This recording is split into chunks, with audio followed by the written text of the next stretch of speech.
বিশ্বাস করতে পারবেন না আসলে এটা কতটা সুন্দর। দোস্ত দুষ্টুমি করো না। পুরো পুরো সুন্দরবনের চিত্রটাকে তুলে ধরা হয়েছে এখানে। করম জলের প্রবেশদ্বার, মেইন গেট। করম জলে আমাদেরকে স্বাগতম জানানো হয়েছে।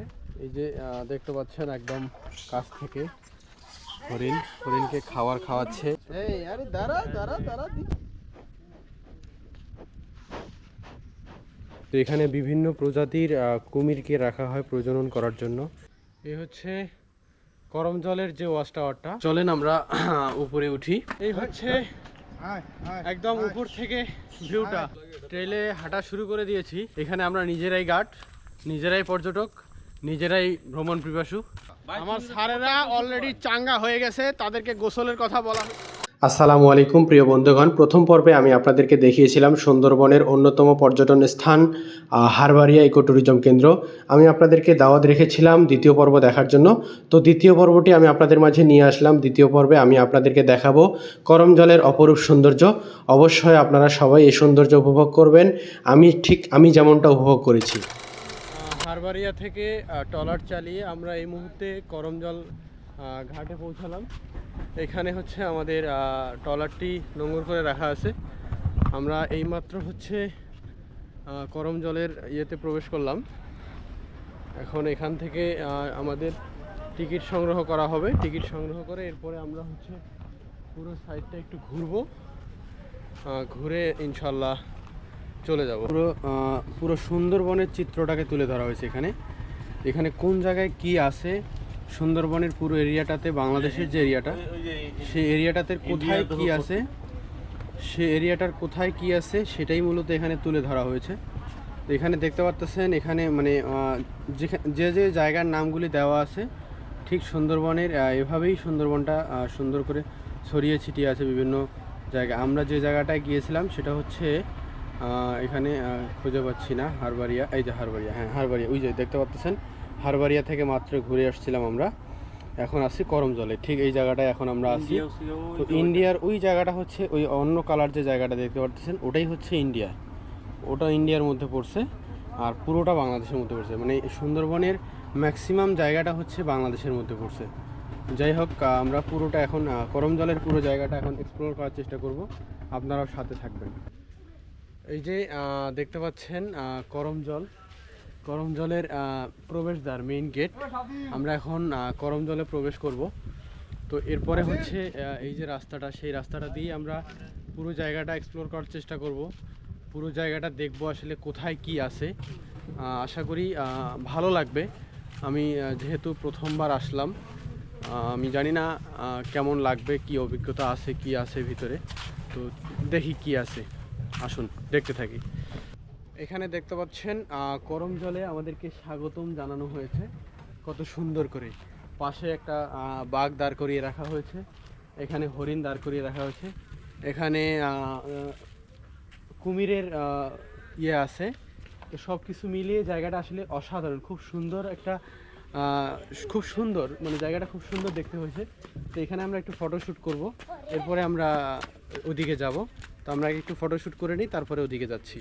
এই যে দেখতে পাচ্ছেন একদম কাছ থেকে হরিণকে খাবার খাওয়াচ্ছে এই ভাইটা। আমরাও খাওয়াবো, আগে ভাইটা খাওয়াক। এই যে চলে আসছে, এই যে চলে এসেছে। এই রে রুকো রুকো যারা, রুকো রুকো, আরে রুকো, আরে রুকো। নিয়ে নিছে রে, নিয়ে নিছে পুরোটা নিয়ে নিছে। আরটা আনো তো সাকিব। এই যে নিয়ে এসেছি। এই আরে দাঁড়া দাঁড়া দাঁড়া, দিচ্ছি দিচ্ছি দিচ্ছি দাঁড়া। তুমি কিন্তু পুরোটা নিয়ে যাবে।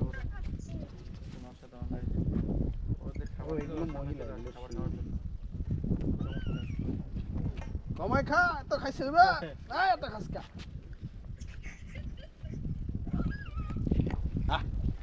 এদিকে এদিকে।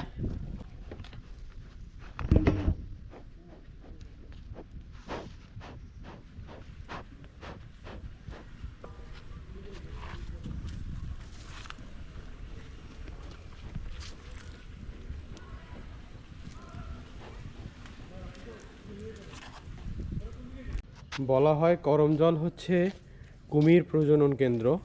তো এখানে বিভিন্ন প্রজাতির কুমিরকে রাখা হয় প্রজনন করার জন্য। ঠিক সেরকমই এখানেও একটা আমরা দেখতে পাচ্ছি। ওই যে দেখতে পাচ্ছেন মাথাটা ভাসিয়ে রেখে আছে।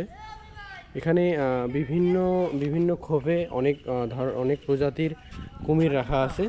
তো আমরা দেখার চেষ্টা করব, যদিও আমরা নাম জানি না, আর এখানে নাম বলার মতো কেউ নাই, কোথাও কোনো নির্দেশনাও নাই যে এখানে হচ্ছে কোন কোন জাতের কুমির আছে, কোন কোন প্রজাতির কুমির এখানে রাখা আছে। তো আমরা পরবর্তী খাঁচাটাতে দেখি পরবর্তী খাঁচাটাতে আছে কিনা। পরবর্তী খাঁচাটাতে, হ্যাঁ, পরবর্তী খাঁচাটাতে দেখা যাচ্ছে এখানে হচ্ছে বাচ্চাগুলো আছে। এই যে বাচ্চাগুলো আপনারা দেখতে পাচ্ছেন, এই যে ছোট ছোট বাচ্চাগুলো। এই যে এখানে একটা পাখি দেখা যাচ্ছে, আমি পাখিটার নাম যদিও জানি না। পাখিটাকে এখানে রাখা হয়েছে, আসলে পাখিটার নাম আমার জানা নাই। যেহেতু এটা একটা প্রজনন কেন্দ্র, এখানে শুধু কুমির নয়, বিভিন্ন প্রজাতির কুমির, আরও বিভিন্ন প্রজাতির পশু পাখি। এই যে ছোট্ট একটা কুমির অন্য প্রজাতির। এই যে এখানে একটা প্রজাতি। এখানে বলা হয়েছে বন্যপ্রাণীর গায়ে আঘাত করা নিষেধ। হ্যাঁ, অবশ্যই আঘাত করা নিষেধ। এই যে এখানে একটা বড় কুমির রাখা আছে। যেহেতু কুমির মারাত্মক একটা প্রাণী, সেই কারণেই মূলত কুমিরকে এভাবে খাঁচাবন্দি করে রাখা হয়। না ছাড়া আমরা মানুষও তো কম পাজি না, আমরা তো শুধু ওদেরকে ডিস্টার্ব করতাম, আর ওরাও হয়তো আমাদের কোনো ক্ষতি করে বসতো। এই যে বিল্ডিংটাতে দেখতে পাচ্ছেন, এখানে মৌমাছি বাসা বেঁধেছে। সুন্দরবন মানেই মৌমাছি, মৌমাছি মানেই সুন্দরবনের মধু। তো এই জায়গাটাতে আসলে মৌমাছি দেখে বিস্মিত হয়ে গেলাম, ভালো লাগলো। আর এই হচ্ছে বানরেরা খেলা করতেছে, এই হচ্ছে বানরের বাচ্চারা। আসলে বানর এত দুষ্টু, এই যে দেখতে পাচ্ছেন কত দুষ্টু তারা, প্রচুর দুষ্টুমি করে, প্রচুর। এই যে দুষ্টুর রাজা হলো বানর, দুষ্টুর রাজা হলো বানর। সোনামণিরা তোমরা কি এত দুষ্টুমি করতেছো কেন? এই সোনামণিরা, এই যে দেখছেন, মানে এখান থেকে ওখানে, ওখান থেকে ওখানে লাফিয়ে বেড়াটাই হচ্ছে বানরের কাজ। চলেন, আমরা তো আর লাফিয়ে বেড়াতে পারবো না, আমরা একটু ঘোরাঘুরি করি, দেখি কি অবস্থা। এই হচ্ছে করমজলের যে ওয়াচ টাওয়ারটা। আমরা হারবারিয়ার যে ওয়াচ টাওয়ারটা ছিল সেখানে উঠেছিলাম। সেখানে উঠিয়ে আমি সেখানকার পরিবেশটা আপনাদেরকে দেখানোর চেষ্টা করেছি। তো আমি এখানে উঠবো। তো চলেন, এখানে উঠে এখানকার আশেপাশের দৃশ্যটা কীরকম দেখা যায় আমরা দেখার চেষ্টা করব এবং আপনাদেরকেও দেখাবো। চলেন আমরা উপরে উঠি। যদিও সিঁড়িগুলো উঠতে একটু কষ্ট হবে, তারপরেও আমরা অবশ্যই উঠবো। উঠে অবশ্যই আপনাদেরকে দেখাবো ইনশাল্লাহ। আগে উপরে উঠি, হ্যাঁ, একদম টপে উঠি, এরপরে আপনাদের সাথে আমি কথা বলতেছি। মোটামুটি টপে চলে আসছি।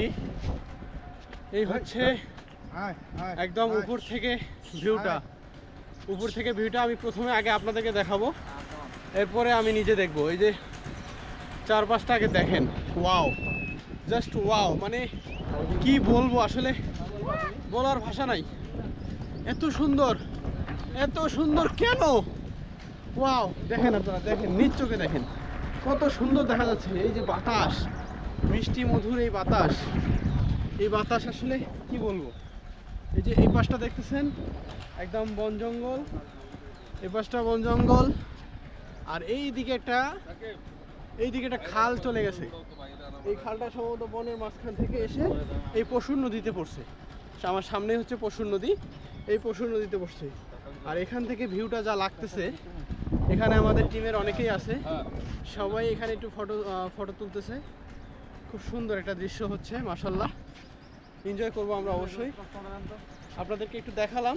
এখন আমি একটু ভিউটা এনজয় করি, তারপরে নিচে গিয়ে অন্য প্লেসে আপনাদের সাথে কথা বলতেছি। করমজলের যে ট্রেলটা এই সামনে থেকে শুরু হতে যাচ্ছে। তো আমরা যাবো এদিক দিয়ে। আমি জানি না এদিক দিয়ে এই পথটা কোথায় গিয়ে ঠেকছে বা কত দূর বা কী দেখতে পারবো। হয়তোবা আমরা যে হারবারিয়াতে যে যা দেখেছি, গাছপালা, বাঘের পায়ের ছাপ, এগুলাই হয়তো দেখতে পারবো।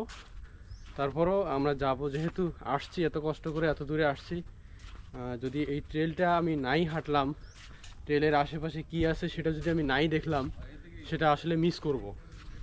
তো মূলত সে কারণেই এখন এদিকে যাচ্ছি। তো চলেন যাওয়া যাক, দেখি কি আছে সামনের দিকে। ট্রেলে হাঁটা শুরু করে দিয়েছি। ওইখানে তো আমাদের হারবারিয়াতে আমাদের সাথে গার্ড ছিল, এখানে আমরা নিজেরাই গার্ড, নিজেরাই পর্যটক, নিজেরাই ভ্রমণ পিপাসু। এখানে আমাদেরকে বলে দেওয়ার মতো কেউ নাই যে এই গাছটার নাম এটা, এখানে বাঘ থাকে, এখানে হরিণ থাকে, এখানে বলে দেওয়ার মতো কেউ নাই। এখানে যা যা দেখবো নিজেরাই, বুঝলে বুঝপাতা, না বুঝলে তেজপাতা। যদি কোনো পায়ের ছাপ দেখে বুঝতে পারি যে এটা বাঘের পায়ের ছাপ, বুঝলে বুঝলাম, না বুঝলে কিচ্ছু করার নেই। যদি এখানে আমার সাথে পিছনে আমাদের ভ্রমণ পিপাসু স্যারেরা সবাই আছেন। তো চলেন আমরা সবাই পুরো জায়গাটাকে একটু এক্সপ্লোর করি, পুরো জায়গাটাকে সুন্দরভাবে এনজয় করি।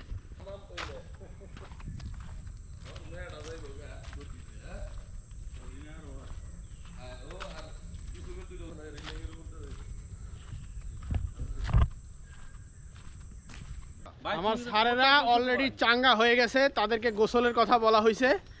এখন সারাদিন চলে গেছে, এখনো পর্যন্ত আমরা গোসল দিতে পারিনি।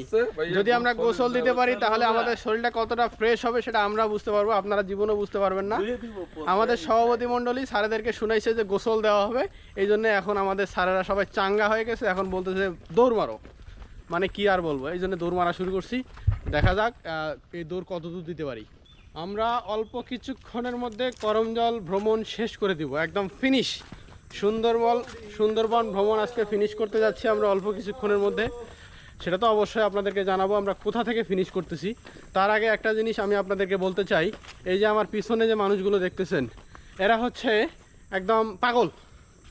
কিসের পাগল সেটা আপনারা জিজ্ঞাসা করতে পারেন। কেন এখনও জিজ্ঞাসা করেন নাই? অবশ্যই জিজ্ঞাসা করবেন কিসের পাগল। এরা হচ্ছে ভ্রমণ পাগল, এরা হচ্ছে গোসলের পাগল, এরা হচ্ছে ঘোরার পাগল, মানে এরা হচ্ছে বিভিন্ন জাতের পাগল। এদেরকে বর্ণনা আমি করে শেষ করতে পারবো না। সামনে দেখতে পারতেছেন আমার দোস্ত বসে আছে। এই দোস্ত শোনো, দোস্ত কি অবস্থা তোমার? ভালো আছো দোস্ত? কোনো দুষ্টুমি করো না, দোস্ত দুষ্টুমি করো না, যাও ভালো থেকো, ওকে বাই বাই।